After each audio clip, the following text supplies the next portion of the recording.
Welcome to Muthamizh foods.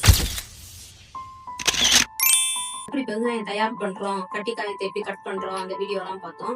இப்ப என்ன வீடியோனா அதை எப்படி நம்ம காய போடுறோம் அப்படின்றதெல்லாம் பார்த்தோம். நம்ம காய போடுற மெத்தட் வந்து நம்ம சூரியக்கூடாக உலர்த்தி மூலமா தான் காய போடுறது. ஏன்னா இது சாப்பாடு பொருள், நம்ம தரமா கொடுக்கணும் அப்படின்றனால வெளியில உள்ள டஸ்ட் எதுவும் படக்கூடாது. அது போல இதோட சுவையும் நறுமணத்தையும் தக்க வைக்கணும். இப்ப நம்ம வெளியில காய வச்சோம்னா அது மாய்ஸ்டர்ல அப்படியே எவாபரேட் ஆயிடும். இப்ப நம்ம இதுல வைக்கும் போது என்ன ஆகும்னா அதுக்குள்ளேயே தக்க வைக்கும், அதோட ஈரப்பதத்தை மட்டும்தான் இருக்கும்.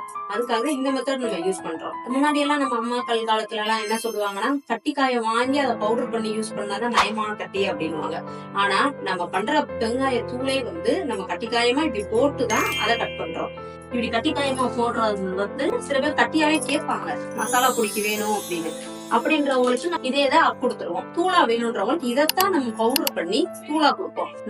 நம்ம பொடியோட ஸ்பெஷாலிட்டியே அதுதான். கட்டியா வேணும்னு கட்டியாவும், தூளா வேணும்ன்றவங்களுக்கு தூளாவும் கொடுப்போம். இப்ப பாருங்க, இந்த கட்டி இப்படி காஞ்சது இருக்கா, இதுல கொஞ்சம் கூட உள்ள மாய்ஸ்டர் இருக்காது.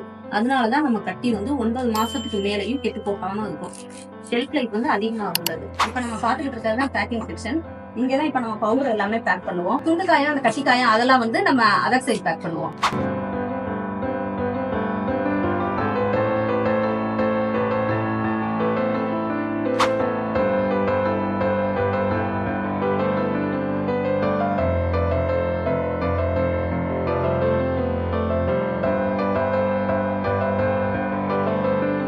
இந்த மாதிரி நம்ம கடைக்கு வந்து அந்த பிடி பிரியாணி வந்து 8 வருஷமாக வந்துட்டு இருக்கு. நல்ல குவாலிட்டியான ப்ராடக்ட் தான். ஆர்டர் போட்டிங்கன்னா உடனே வந்துடும். மற்றபடி இது எந்த கம்ப்ளைண்ட்டும் வராதும். கொஞ்சம் நல்ல குவாலிட்டி தான். பிடி பிரியாணி உங்களுக்கு தெரிஞ்சது தான். நல்லா ட்ரை பண்ணி பாருங்க, நல்லா